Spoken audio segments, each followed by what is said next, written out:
Hell's First here, and on a video I just recently made, I had a bunch of requests to go over my substats and my rolls on my artifacts. So that's what this video is going to be about.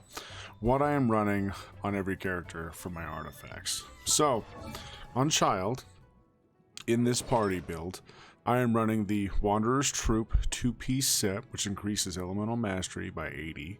And a 4-piece set, which increases charged attack damage by 35% if the character uses a catalyst or a bow. Since I use a bow, I want this because when I go into my melee form, my charged attack does insane amounts of damage. And it's always applying Riptide, which is fantastic. So it's not fully leveled up here. I've got crit rate on my hat.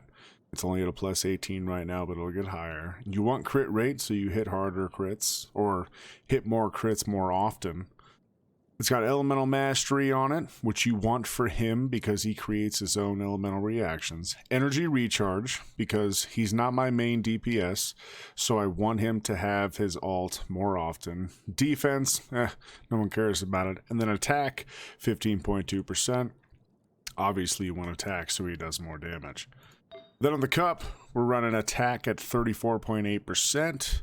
It rolled with crit damage, plus 16.8%. Elemental mastery again, attack plus 12, and then energy recharge, 4.1%. That could not roll any better for him. I just wish I had it in a 5-star piece. Then we've got the Sands. Concert's Final Hour, I got attack on that, 34.8%, and then attack plus 11, HP plus 239, nobody cares about HP on him. Crit rate, again, 5.9%, and then again, defense, which no one cares about. Of course, attack on the Feather. This one, it rolled decently. I don't care about hit points, but it's got elemental mastery plus 35 and crit rate again, plus 7. Then on our flower here, we've got attack, and of course energy recharge, which is what we want. So I need to level up a couple of them, but all in all, he's a monster. And the weapon he's using is the Stringless, which also has elemental mastery of 151. And elemental mastery is what you want with him to do mass damage. So he's at 305. His crit rate's 46.3. Crit damage could be higher. Just how I've got him rolled now. So that's Childe. Next we've got Ningguang, my pride and joy, the best character I have. And the artifacts I have her using is the Archaic Petra 2-piece set, gain a 15% geo damage bonus. Gladiator's Finale 2-piece set, attack plus 18%. And here's the substats I got on these. I'm using the Thunder Soother's set for the helm because crit damage 62.2% is just godly. Crit rate 10.1%, energy recharge 15.5%, and attack at 9.3%. That piece to me is about as amazing as they come. All it's missing is normal attack in place of that defense. Then on the cup, geo damage bonus, 34.8%. This is one of my Gladiator's Finale pieces, which means it's going to be incredibly hard to get it in a 5-star. But that's also got attack 3.7% and crit rate 2.5%, which definitely helps. Then I've got another Gladiator's piece, attack on the Sands, 34.8%, and that's running another attack on it as well. That one could be better, but it's Gladiator's Finale. So once again, it's going to take a minute to get something to replace it in a 5-star value. Feather of the Jagged Peaks, I've got this one right here, attack 311, crit rate 9.7%, and attack 10.5%.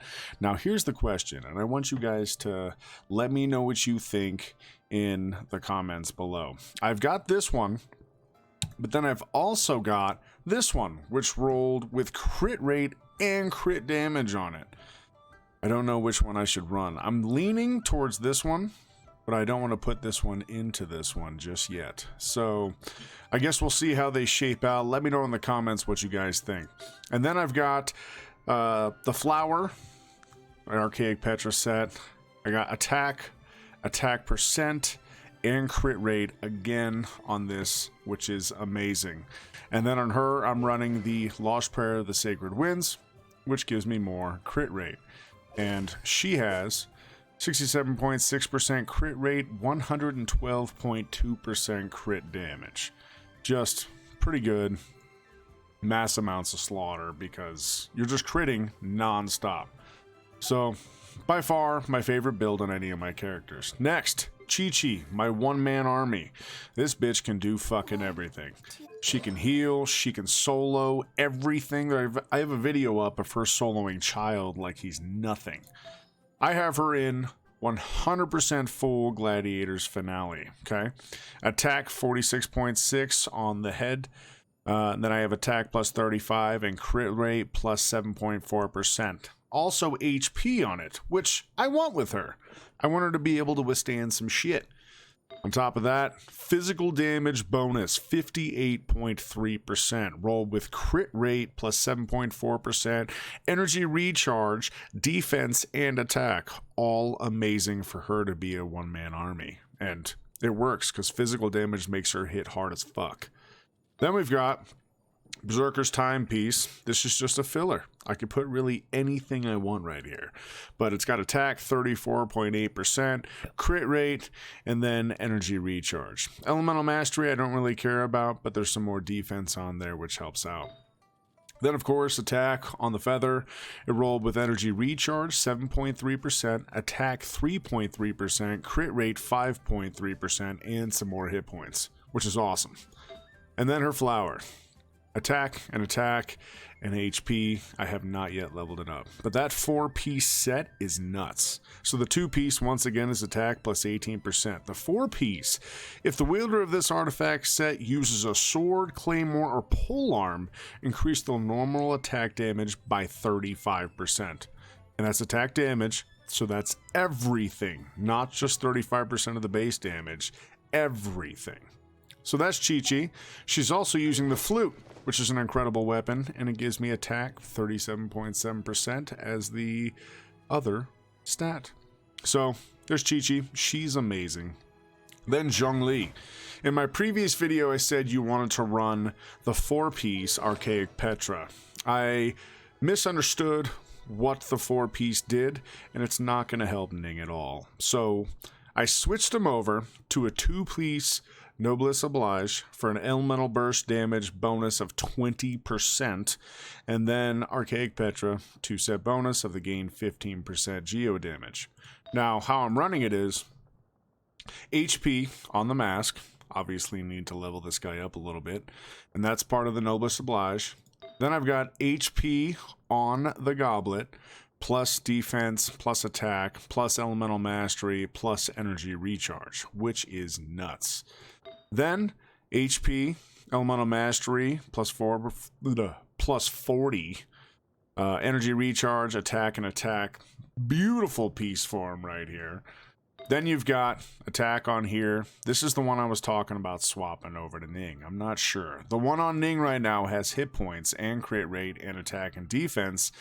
And this just has crit rate, crit damage, and energy recharge. I think this would be better for Ning because you want hit points on Zhongli.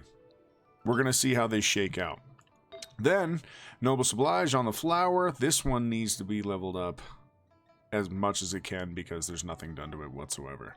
But the reason I'm going all HP on him, and I didn't get into this too much in my last video, is because when you get to his final Ascension talent, Planet Befall deals an additional damage equal to 33% of Zhongli's max HP.